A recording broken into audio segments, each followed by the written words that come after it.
Buenas tardes, queridos hermanas y hermanos, Dios me los bendiga. Les saluda nuevamente su hermano Fidel González, que tiene la oportunidad de dirigirme a ustedes, ¿verdad? Le quiero dar gracias a Dios que me da la oportunidad nuevamente de dar un tema, porque si bien sabemos Dios es bueno, porque Dios nos regala la salud, nos regala los sagrados alimentos, nos da siempre el pan diario para nuestras familias, ¿verdad, queridos hermanos?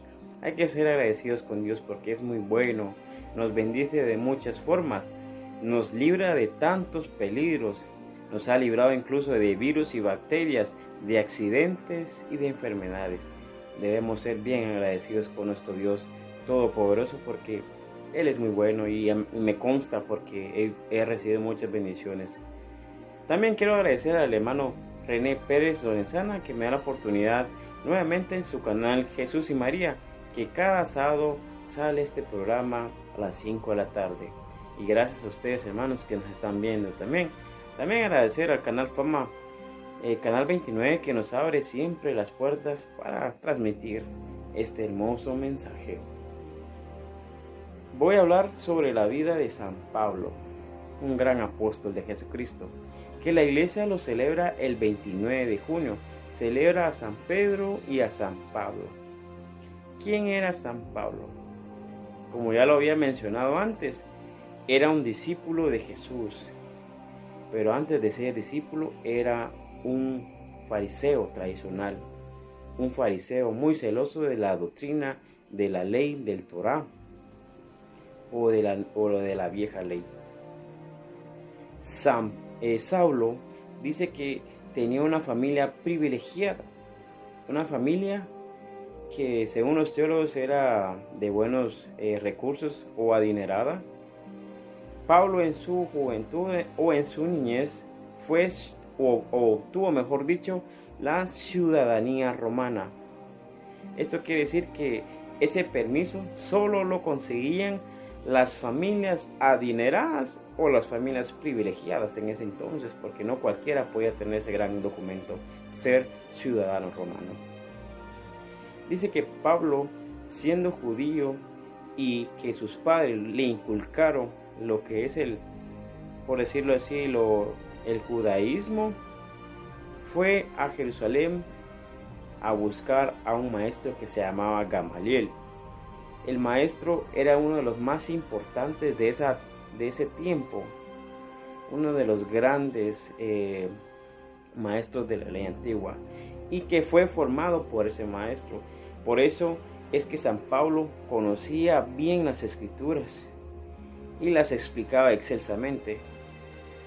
Pero lo que no sabía es que él miraba con los ojos por decirlo así, con los ojos humanos, y no entendía la escritura con los ojos de Jesús, porque aquí lo vamos a ver más adelante, hermanos. Si usted tiene la Biblia, empiécela a traer, porque vamos a leer un tema, un versículo muy hermoso que nos habla de la conversión de San Pablo. Pues Saulo en ese tiempo supo de Jesús, que Jesús fue un hombre, según él, que atacó a los fariseos y los retó y muchas veces lo humilló. Por su celo de ser fariseo, supuestamente él quería defender la ley y la verdad. Supuestamente como decía, ¿verdad? Que los fariseos eran representación de Dios en la tierra, pero lamentablemente se habían corrompido algunos, ¿verdad? Pero según ellos eran la representación de Dios.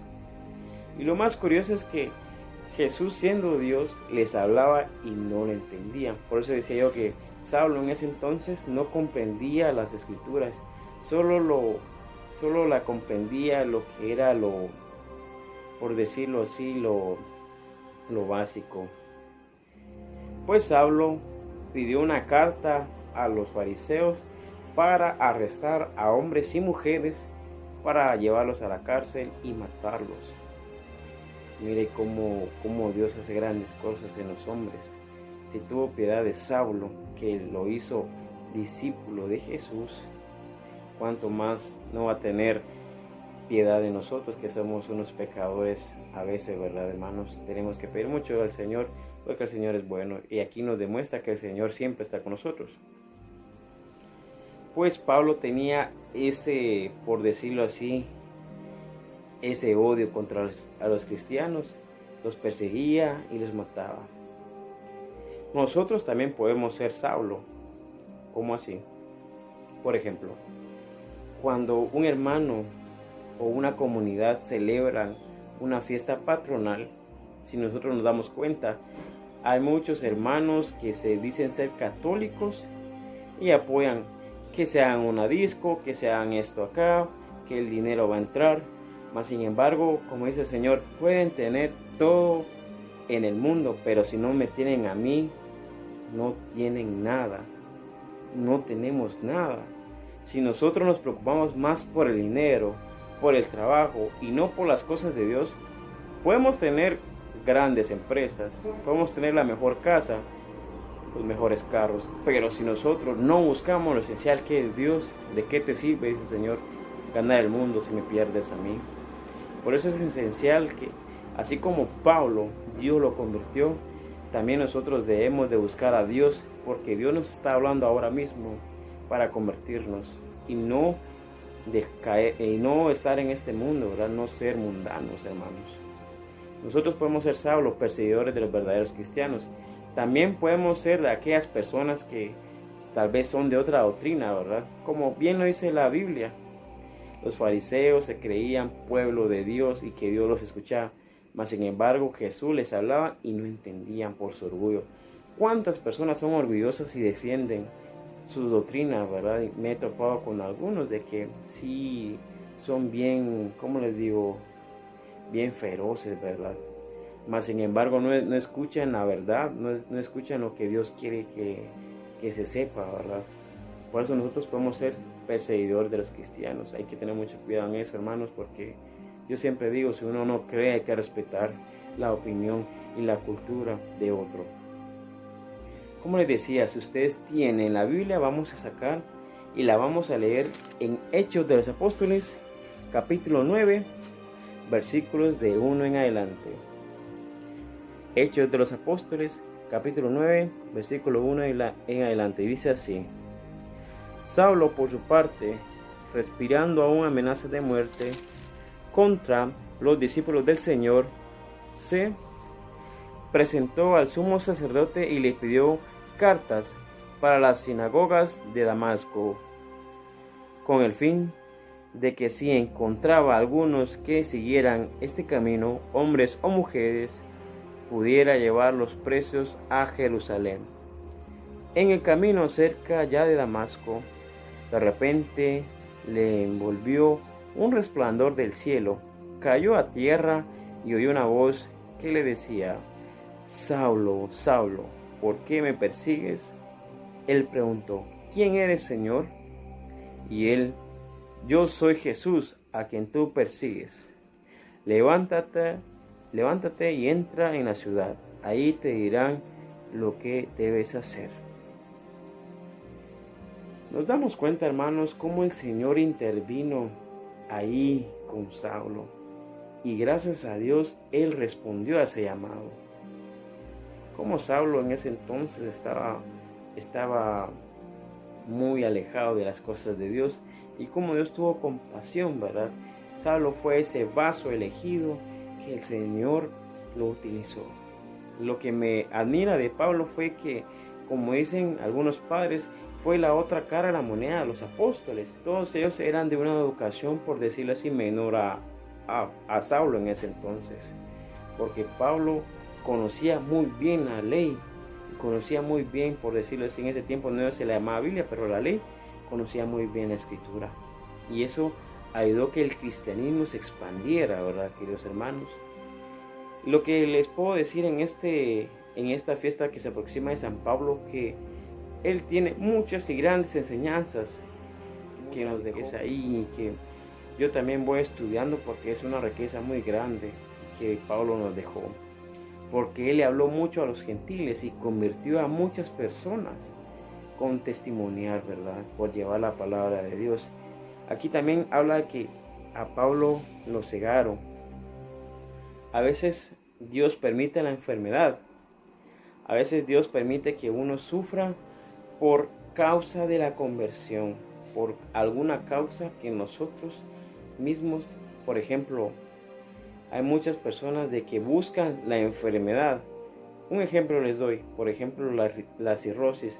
Yo escuchaba decir a un padre que decía que un hombre dejó de tomar y a los meses llegó con el padre y él le comentaba: padre, Dios me castigó. Y el padre decía: ¿cómo así que te ha castigado Dios? Pues me mandó la cirrosis y me deshizo el hígado. Y el padre le dijo: no es que Dios te ha castigado, es que tú mismo te buscaste tu enfermedad. ¿Acaso Dios te mandó a tomar todos esos años? Nos damos cuenta, hermanos, de que nosotros a veces buscamos la enfermedad y a veces decimos: Dios nos castigó. A veces Dios permite la enfermedad porque por medio de la enfermedad podemos convertirnos y buscar más a Dios. ¿Cuántas personas están ahora enfermas y no ofrecen ese dolor a Dios, sino que más bien reprochen a Dios? En vez de decir: Señor, que este dolor o sufrimiento sea causa de mi santificación y de mi familia y de las personas que necesiten esa santificación. Pues la palabra de Dios nos habla que Pablo estuvo acá 3 días sin comer ni beber nada. Él no reprochó porque Dios le había tocado, Dios le había hablado, y él en ese momento transcurría su conversión. Hermanos, es preciso que nosotros busquemos de Dios y busquemos la conversión, ya que la conversión es diaria, no es que solo una vez se va a convertir uno. No, tenemos que buscar la conversión diariamente. Tenemos que buscar más a Jesús en las iglesias. Tenemos que buscar más a Jesús en la adoración eucarística. Dejar que Dios hable por medio de nosotros. Dios nos habla de muchas formas. Principalmente nos habla en las Sagradas Escrituras. Pero también nos habla por medio de hermanos que predican, de alguna enseñanza. Yo siempre le digo a los jóvenes que hay muchas páginas buenas que evangelizan por medio de textos, de imágenes. Y ahí también el Señor está hablando para que nos convertamos. No perdamos la oportunidad, hermanos, de darle ese sí al Señor. Nosotros tenemos un potencial y una misión en esta vida. No dejemos que el mundo destruya nuestra misión. No nos enraicemos en el paganismo. No seamos tibios, hermanos. Tenemos que luchar. Tenemos que aprender más sobre las cosas de Dios. Y una de las cosas que nos van a ayudar a aprender es leyendo más la palabra de Dios. Buscando a Dios en las santas misas, en las horas santas. Pues, queridos hermanos, yo, como les decía, en este 29 de junio que se aproxima, que se celebra a San Pablo y a Pedro, pues quise hablar un poco sobre la gran vida de Pablo, que él fue uno de los grandes apóstoles del Señor, que propagó el Evangelio y convirtió a mucha gente, ya que él hablaba varias lenguas. Entre ellas estaba el griego, el arameo, el hebreo y se dice que también el latín. Tuvo esa facilidad de hablar con los demás. Bueno, queridos hermanos, que yo creo que ya voy finalizando el tema. Espero en Dios que nos haya dado esa sabiduría para entender qué es lo que quiere Dios de nosotros, de nuestra vida. ¿Qué necesita Dios de nuestra vida? También nosotros necesitamos mucho de Dios. Espero en Dios que siempre les ilumine el alma y el corazón, que les dé salud espiritual y corporal a todos los hermanos que nos están viendo y que están atentos a las enseñanzas y que buscan a Dios. Que Dios me los bendiga, queridos hermanos, que tengan una bendecida tarde con sus familiares. Que Dios me los bendiga y la Virgen Santísima también, que intercede por nosotros, que siempre está ahí orando por nosotros, intercediendo para que nosotros lleguemos al camino verdadero de donde lleva Jesús. Paz y bien, queridos hermanos, feliz tarde.